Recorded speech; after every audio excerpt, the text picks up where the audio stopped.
Space, the single most mysterious place in the universe. For as long as man has existed, we have looked up to the sky and watched the distant eyes in the dark of the night staring at us, and wondered at our place among the stars. Astronomy is the oldest of natural sciences, and even to date, it still remains as one that has a lot more to discover. From the Hubble Space Telescope to the International Space Station, our curiosity about what lies beyond the edge of our world has taken us through an incredible journey from the observatories to the vast and endless void of space. This is the journey of mankind, the most hazardous, dangerous, and the greatest adventure on which man has ever embarked. This is living in the void. Hello, good day. My name is Ali. My name is Charlie. And I'm Shri. And we are Group O, and we hope you enjoyed this video. And make sure You like? comment, And subscribe to this video. Guys, this is not a YouTube video. I'm Jason, by the way. just enjoy the video. But before we talk about living in the space, let's talk about living right here on Mother Earth. Earth contains the perfect balance to perform perhaps the greatest experiment in the world. The temperature on Earth allows liquid water to exist on the surface, and biological catalysts such as enzymes to perform their function. And this is completed by the perfect balance of the carbon, water, and nitrogen cycles, and the existence of plants that makes our atmospheric air breathable and pleasant. From the most basic plants to the entire food chain, our Earth is perfectly engineered for us to occupy and sustain this great experiment that we refer to as life. But this perfect balance on Earth would not have been possible without even a greater gift from Mother Earth. Our planet is constantly showered by high-energy cosmic rays that have destroyed any possibilities of life on other planets such as Mars and Venus. But our Earth is protected by its magnetic field that deflects and prevents excessive cosmic rays from entering our atmosphere. And this is how Earth makes a suitable living environment for us and other living organisms.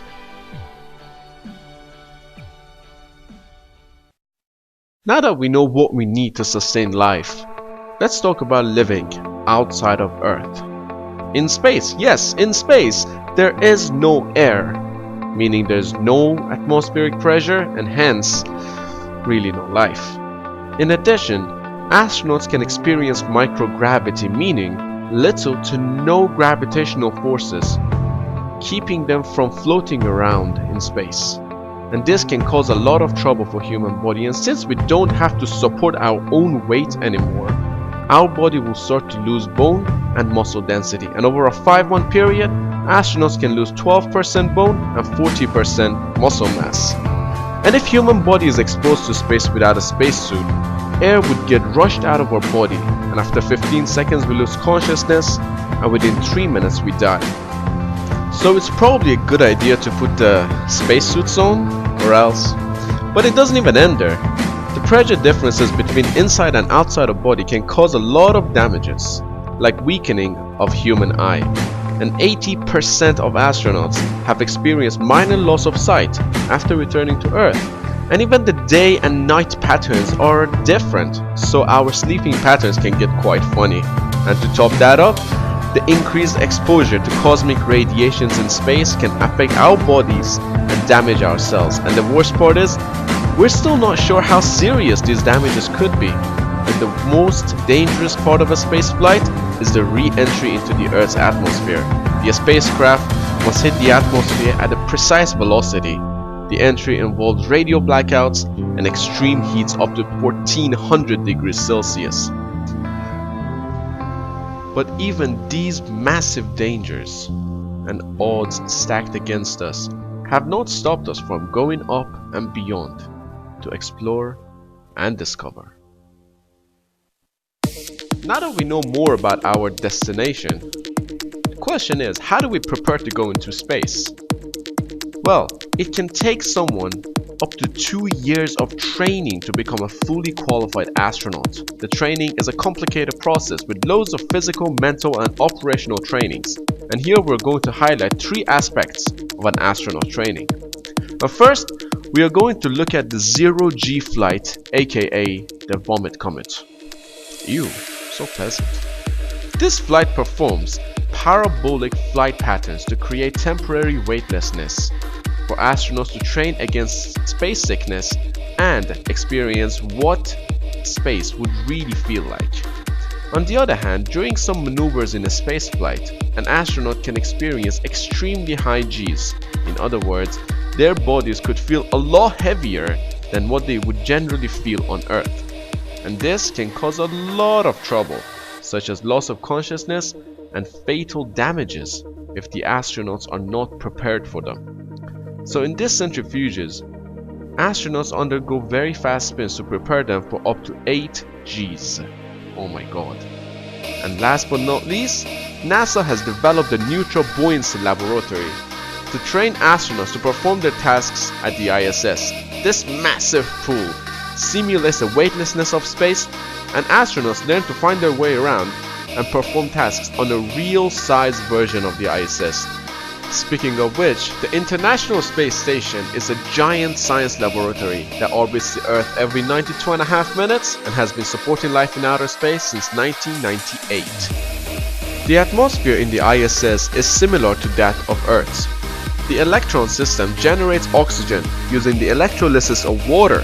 Carbon dioxide is removed from the air by Vostok system, and other byproducts of human metabolism such as methane from intestines and ammonia from sweat are removed by activated charcoal filters.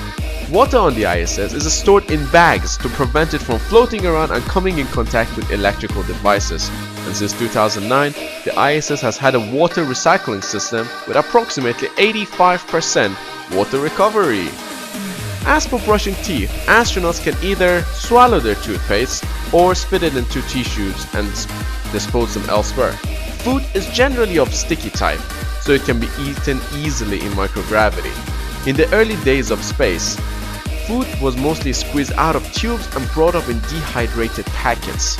But today, there is a variety of food, as well as fruits and vegetables on board the ISS, and they can be stored safely at room temperature and eaten during the flights.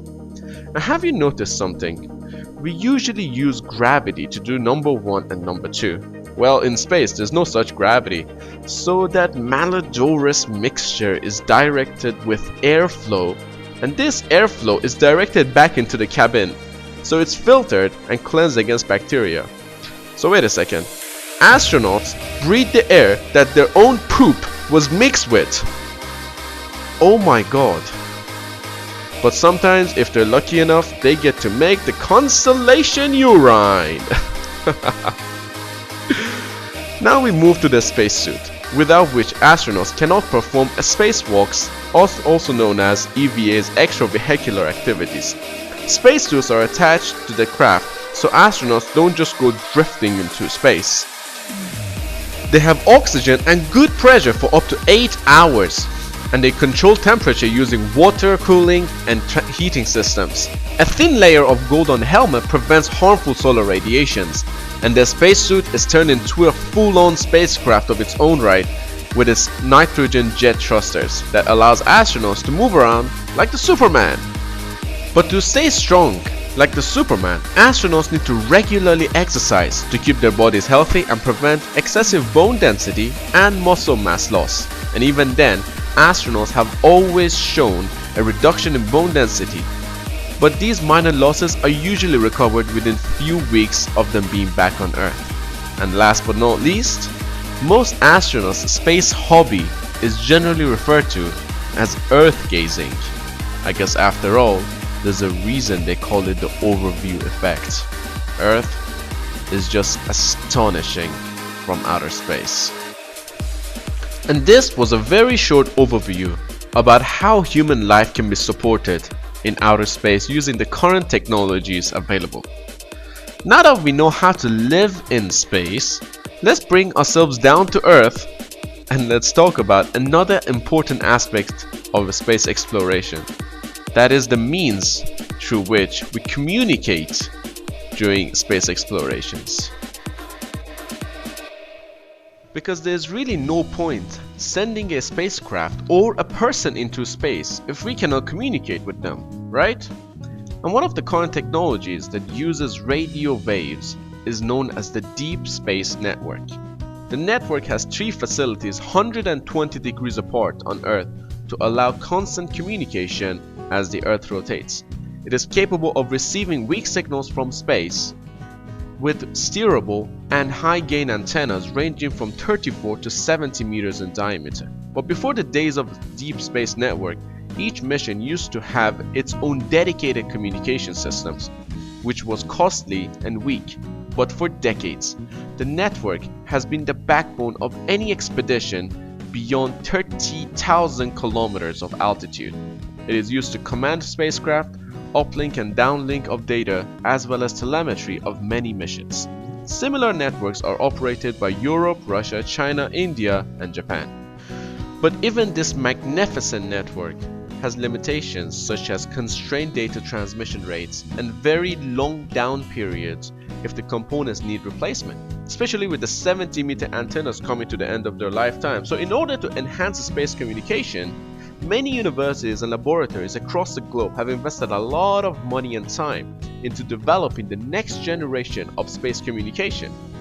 Laser transmissions are capable of transmitting more data due to their higher frequency than radio waves, and this has put laser communication in the front run to shrink hardware size and operational costs. Such systems are capable of communicating up to 100 times faster than the current radio waves.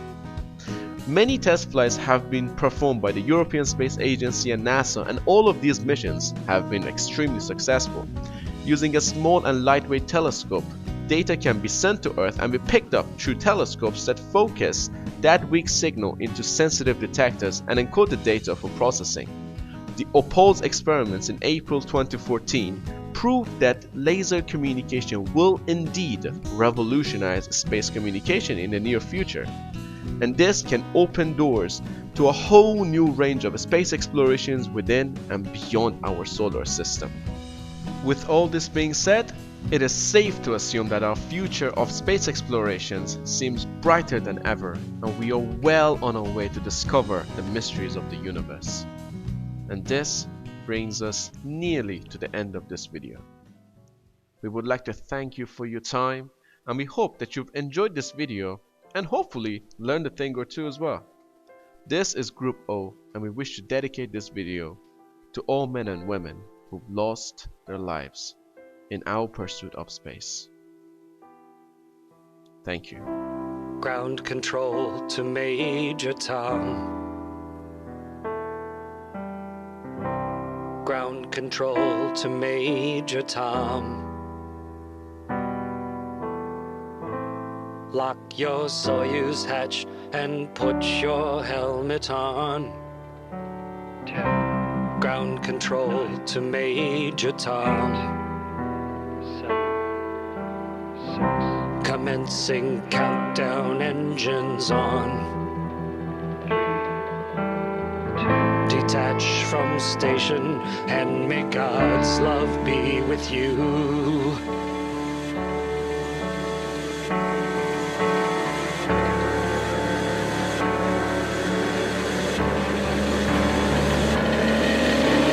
This is ground control to Major Tom.